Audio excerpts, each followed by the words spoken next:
皆さんこんにちは、チースタジオです。よろしくお願いします。今回は私がおすすめしたいシグマさんのレンズを3本ご紹介したいと思います。今回ご紹介するレンズを先に3本ざっくりとご紹介すると、まず1本目は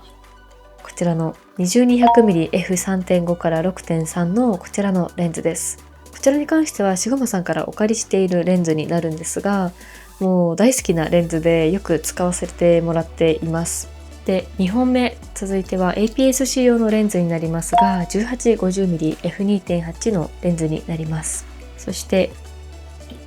最後はこちら 105mm のマクロレンズです。どの製品もすごく人気の高い製品になっていると思いますので、気になっている方の参考になれば嬉しいです。ぜひ最後までご覧ください。このチャンネルではカメラのある暮らしをちょっと素敵にをコンセプトに機材レビューや作例紹介、あとは最近は 3D プリンターで作ったカメラアイテムをお届けしています。現在 YouTube のチャンネル登録者1万人を目指して頑張っておりますので、ぜひ登録いただけると励みになります。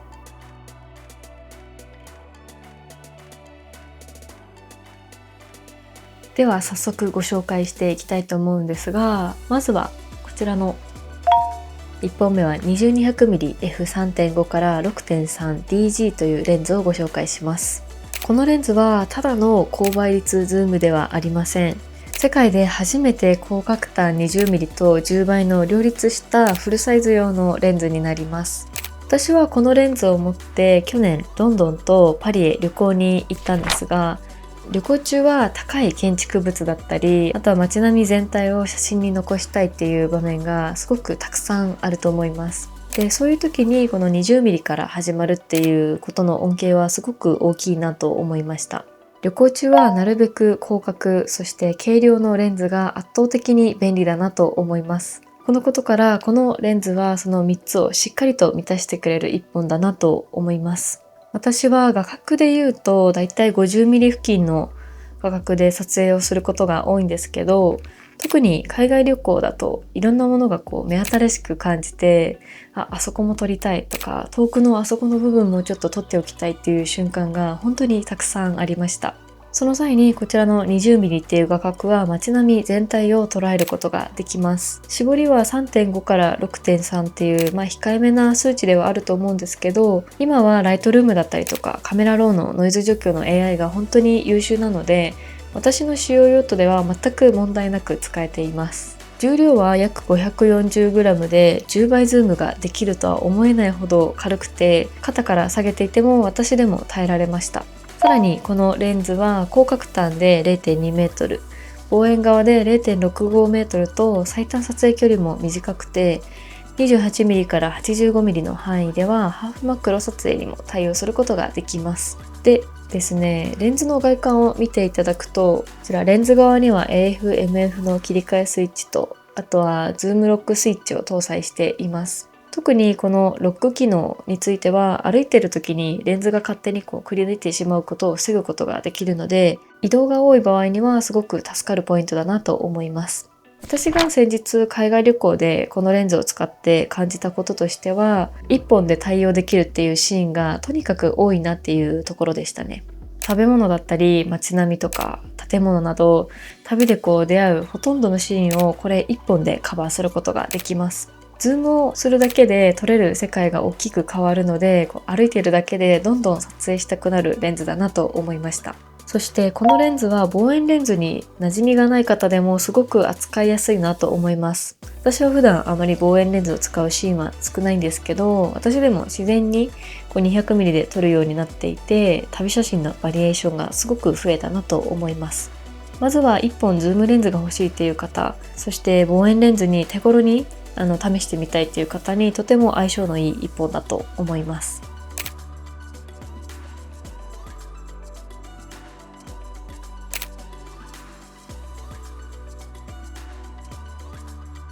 はい、そして続いて2本目にご紹介するレンズはこちらの 105mm の F2.8DGDN マクロというレンズになります。こちらのレンズはシグマのアートラインらしい高級感のある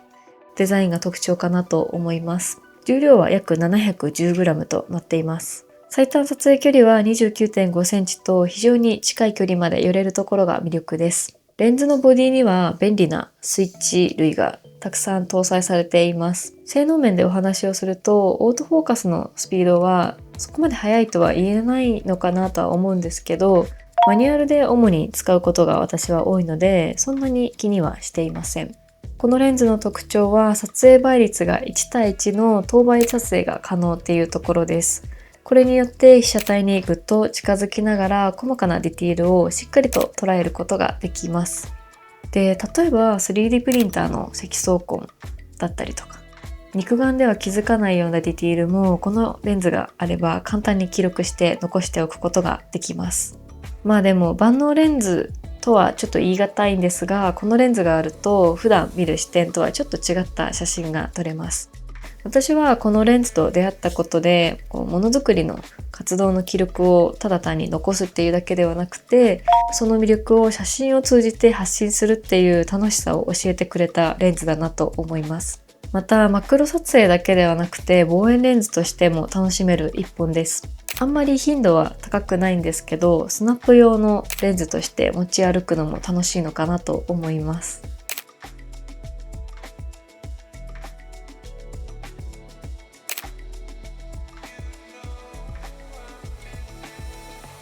はい、そしてラストですね。最後は3番目にご紹介したいのがこちらのシグマの 1850mmF2.8DGDN というレンズになります。このレンズは APS-C センサー専用に設計されたレンズで、なんといっても軽量でとてもコンパクトな一本です。今こんな感じでついてるんですけど、 APS-C センサーを搭載したソニーの α6700 に装着すると、フ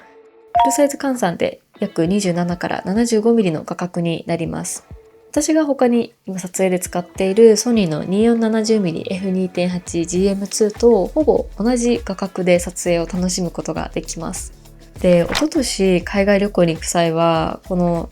2470の GM2 のレンズを持っていくか悩んだんですけど、ちょっとヨーロッパに行くっていうこともあってスリの心配を考慮してこちらのシグマのレンズを購入しました。こちらのシグマのレンズは重量 290g で α6700 と組み合わせてもだいたい 800g 前後とすごく軽量で、長時間の撮影だったりとか旅行にも負担が少ないのが魅力だったなと思います。そしてズーム全域で F2.8 の明るさを保ってくれるので、夕暮れだったりとか室内の光量が少ないシーンでもシャッタースピードを稼ぎやすくて手ブレを抑えた撮影をすることができます。APS-C カメラを購入された方にはこちらのレンズは一番おすすめしたいレンズだなと個人的には思います。私が今持っているカメラ、そしてレンズの組み合わせの中で一番コンパクトで軽量なセットです。ちなみにこのレンズと一緒に使っているソニーの α6700、こちらについては2023年に登場した APS-C カメラで約2610万画素のカメラです。バッテリー込みで約 493g ととても軽量で、1日首から下げていてもあまり疲労感を感じません。そしてこちらの6700、意外なのが α7C2 よりもこのグリップの深さが深いんですよね。なので手の小さい方にもすごく扱いやすいカメラなんじゃないかなと思います。こちらの α6700 については過去に何本か動画出していますので、カメラについて気になる方はぜひそちらもチェックしてみてみるといいんじゃないかなと思います。